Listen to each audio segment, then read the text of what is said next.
नमस्कार दोस्तों, मैं राकेश श्रीवास्तव। बांग्लादेश में भूचाल आया हुआ है। वहां के हजारों लोग सड़कों पे उतरे हुए हैं और इसी हिंसा के बीच शेख हसीना सरकार ने अपने प्रधानमंत्री पद से इस्तीफा देकर देश छोड़ दिया है। खबर है कि वो गाजियाबाद के हिंडन एयरबेस पर पहुंची है। यहां से वो लंदन रवाना होगी। पिछले 2 दिनों से जारी हिंसा में करीब 100 लोगों की मौत हो चुकी है और 19 पुलिसकर्मी इसमें शामिल है। इससे पहले भी लगातार हिंसा में कई लोगों की जान जा चुकी है, लेकिन बीच में हिंसा का दौर थम गया था। लेकिन अचानक से एक दिन पहले फिर से हिंसा शुरू होने के बाद देश भर में सेना की तरफ से कर्फ्यू लगा दिया गया था। स्थानीय पुलिस को हटाकर पूरे देश में सेना को तैनात कर दिया गया, लेकिन इसका भी असर छात्रों पर नहीं हुआ। प्रदर्शनकारियों ने भी इसके साथ विरोध किया और इसके खिलाफ जमकर सड़कों पे नारेबाजी की, पत्थरबाजी की, आगजनी की। कहा जा रहा है कि विरोधी दल और दूसरी तरफ छात्रों के प्रदर्शन के बीच में जो आवामी लीग की सरकार थी, शेख हसीना की सरकार थी, वह असमंजस की स्थिति में थी। उनके लिए खतरे की घंटी बज गई थी। यही वजह है कि शेख हसीना ने बीच में ही प्रधानमंत्री पद से इस्तीफा देकर बांग्लादेश छोड़ दिया है। अब सवाल यह है कि जो बांग्लादेश 1971 में आजाद हुआ था, आजादी के इतने वर्षों में उन्होंने तमाम तरह के विकास कार्य किए। बांग्लादेश को आज अंतर्राष्ट्रीय स्तर पर जाना जाता है। वहां की फुटबॉल की टीम, वहां की क्रिकेट टीम और उनके तमाम तरह की जो विकास है वर्ल्ड वाइड दिखाई देते हैं। इसी बीच देश में जो अराजकता का ये माहौल पैदा हुआ है, इसके पीछे की वजह क्या है, इसके जड़ में कौन है, तो एक दो बातें समझने की जरूरत है। बांग्लादेश में जो आंदोलन चल रहा है वो मूल रूप से छात्रों का आंदोलन है। वो सरकारी नौकरी में कोटा व्यवस्था का विरोध कर रहे हैं। इस कोटा व्यवस्था के विरोध के दौरान वो कब हिंसक हो गए ये भी पता नहीं चला। कहा जा रहा है कि सत्ता के खिलाफ विरोधी दलों ने इन छात्रों को हवा दी और इन छात्रों के कंधों पे बंदूक रखकर उन्होंने अपनी राजनीतिक रोटियां सेकी।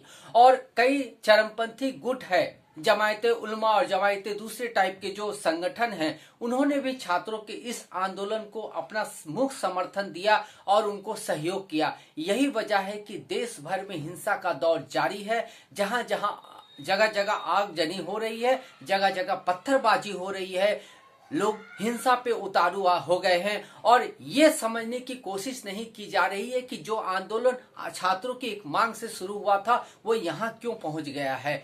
इस बीच सुप्रीम कोर्ट ने पहले 7% आरक्षण की सीमा बनाकर बाकी को ओपन कैटेगरी के लिए खोल दिया था, लेकिन यह भी काम नहीं आया। उसके बाद भी छात्र भड़के रहे और उन्होंने साफ रूप से शेख हसीना का इस्तीफा मांगा।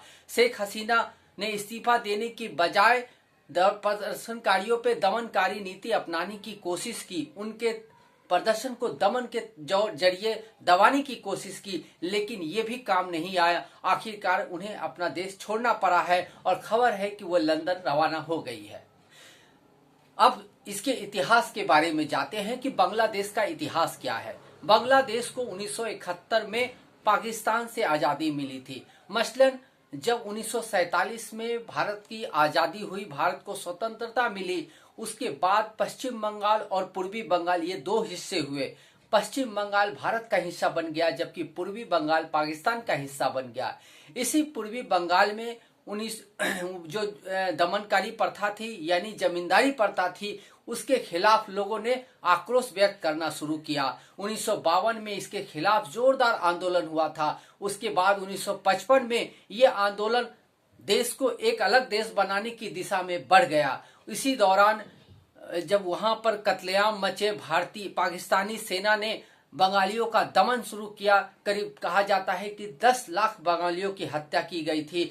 इसके बाद जब वहां के बांग्लादेश जो पूर्वी बंगाल के जो शरणार्थी थे, ये जो पूर्वी बंगाल के जो बंगाली लोग थे, उन्होंने भारत में शरण लिया और भारत सरकार से आग्रह किया कि वो इसे उन्हें पाकिस्तान से बचाए। उसके बाद पाकिस्तान और भारत के बीच 1971 में युद्ध हुआ।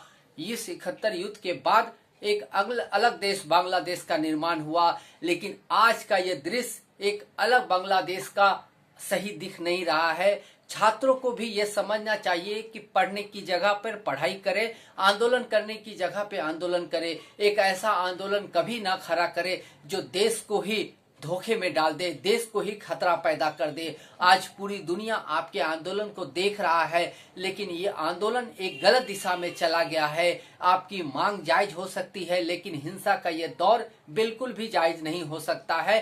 किसी भी देश को ऐसे आंदोलनों से बचना चाहिए। आज के लिए बस इतना ही। नमस्ते।